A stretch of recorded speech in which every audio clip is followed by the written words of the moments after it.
one of the two condyles that we're gonna have here in the lower end of the femur is gonna be on the same side as the head, so we're gonna consider this as my medial end. You see, it's towards the midline of the body,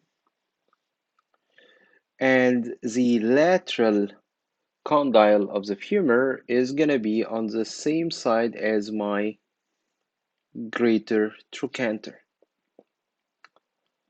Between the two condyles, we're gonna have a large notch or a fossa. This is gonna be my intercondylar notch.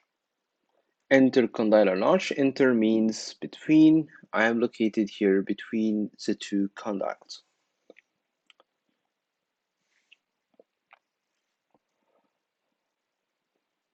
Moving down from the femur to the tibia.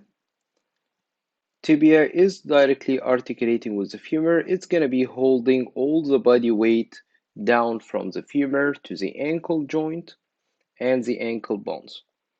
You see on here, we've got another bone that will be located in the leg. This is called my fibula. And the fibula doesn't actually hold any body weight. It just serves as a site of attachment for the different muscles. If we look closer to the articulation between the femur and the tibia, what we can notice, we can see the medial condyle of the femur is articulating with the medial condyle of the tibia. The lateral condyle of the femur articulates with the lateral condyle of the tibia. Between the medial and lateral condyles of the tibia, we're going to have an eminence, and we call this eminence between the condyles. This is my intercondylar eminence.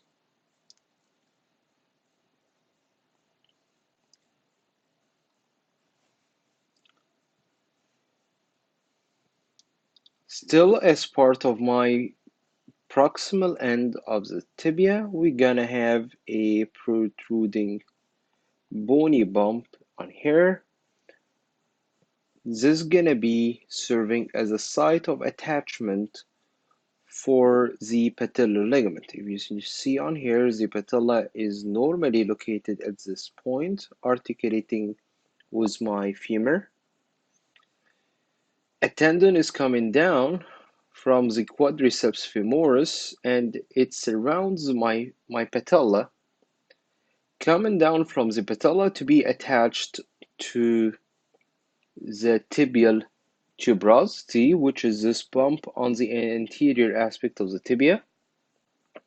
We're gonna call the continuation of the quadriceps tendon coming from the patella.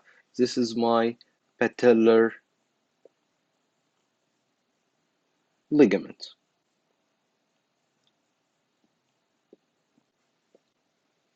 So again, what do we call this bump on the anterior aspect of the proximal end of the tibia? This is my tibial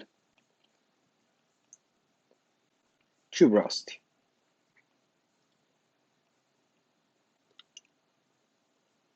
So how many tuberosities did we see so far? We've seen one located in the radius. This was my radial tuberosity. Here is another one in the tibia. This is my tibial tuberosity. And we've seen one in the humerus that served as a site of attachment for the deltoid muscle. This was my deltoid tuberosity. All right, so going back to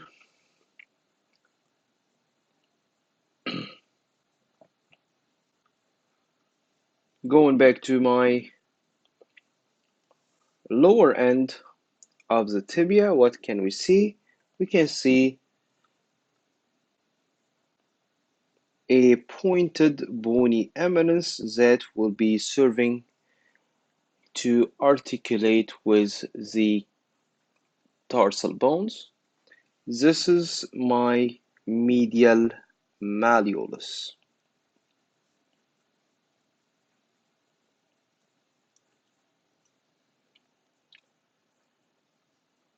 The other bones that will share in the formation of my femur, this was my, I'm sorry, the other bones that shares in the formation of my leg, this was my fibula.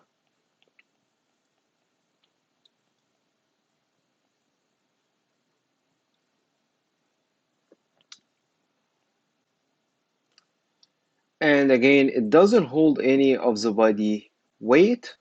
It just serves as a site of attachment for the different bones. As you see on here, the fibula will have a head, and the distal part of the fibula that shares in the formation of the ankle, this is my lateral malleolus. So again, what are the important structures that we need to identify in the tibia and the fibula? We've got the lateral condyle of the tibia, medial condyle of the tibia, intercondylar eminence. Somebody might get confused. How would I be able to identify the medial and lateral condyles from each other? Medial condyle, if you see on here, is going to be on the same side as my medial malleolus.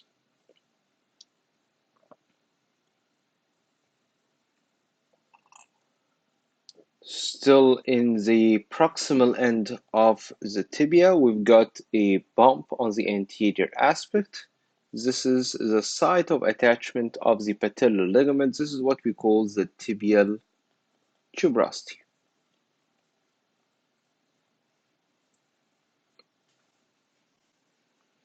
Moving on to the different bones that will share in the formation of my foot. If you remember, like what we've seen in the hand, we have three types of bones that will share in the formation of the foot, like what we've seen in the hand. But this time, don't have carpal bones, I have tarsal bones. And remember, tarsal means I am related to the ankle. Those tarsal bones are going to be articulating with my tibia and fibula. Articulating forward also with my metatarsal bones.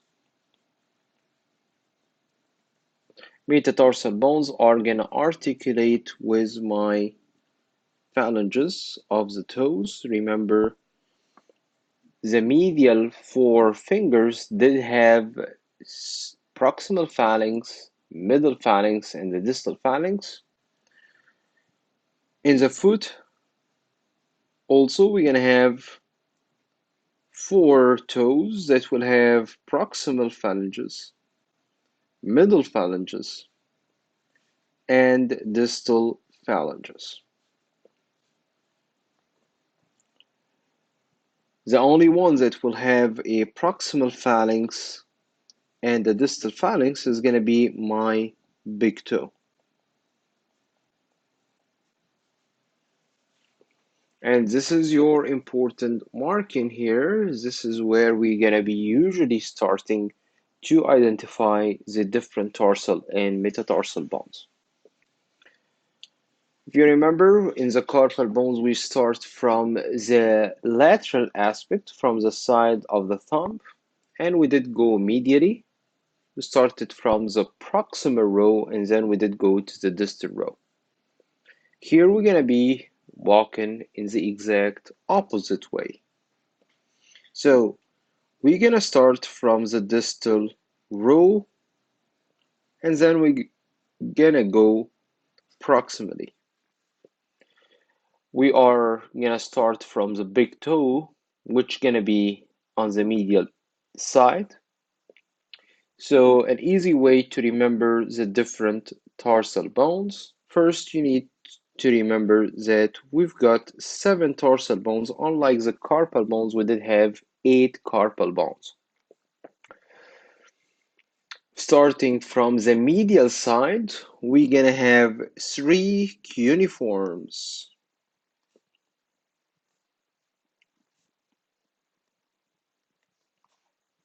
If we're looking on here, we got 1, 2, and 3 cuneiforms. We call the first one on the medial side, this is my medial cuneiform. Next is going to be my intermediate cuneiform.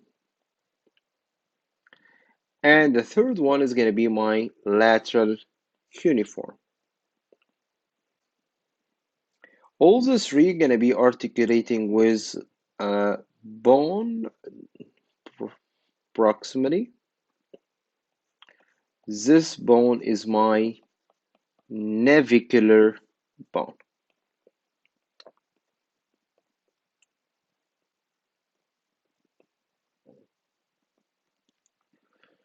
Both the lateral cuneiform and the navicular bone will articulate with a cube-shaped tarsal bone. We're gonna call this bone is my cuboid.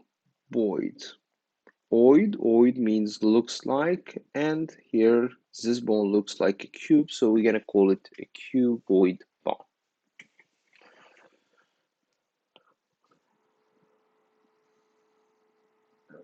Looking from a lateral view to the foot, what we can see, tibia is gonna be conducting the body weight down to a bone on here. This is called my talus. Talus will start to distribute the body weight to the rest of the tarsal bones, will carry some weight to the navicular bone. Forward, I will carry weight down to my bone of the heel. This is gonna be my calcaneus.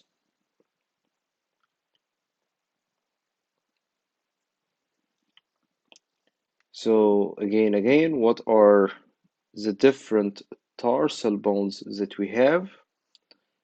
Remember, first I can see 3 cuneiforms. I usually start by marking my thumb, my big toe, I'm sorry. And you see on here, you start from medial. This is gonna be my medial cuneiform. Then we're gonna have the intermediate cuneiform, and then we have the lateral cuneiform. 3 cuneiforms are articulating posteriorly with my navicular bone. Lateral cuneiform and the navicular bone will articulate with the cuboid bone, carrying the body weight down to be distributed to the rest of the tarsal bones. From the tibia, this is gonna be my talus. Again, talus distributes the body weight forward to the navicular, where it's gonna get the distributed to the rest of the tarsal bones.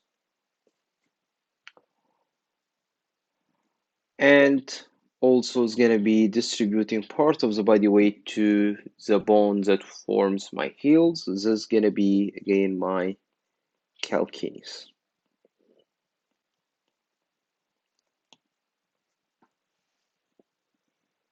All right, so one more time. Again, what are the different tarsal bones? We've got medial cuneiform, intermediate cuneiform, lateral cuneiform.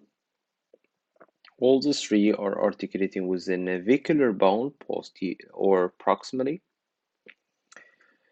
Lateral cuneiform and the navicular bone articulates with the cuboid bone. carrying the body weight down from the tibia to be distributed to the rest of the tarsal bones. What we can see on here is my talus.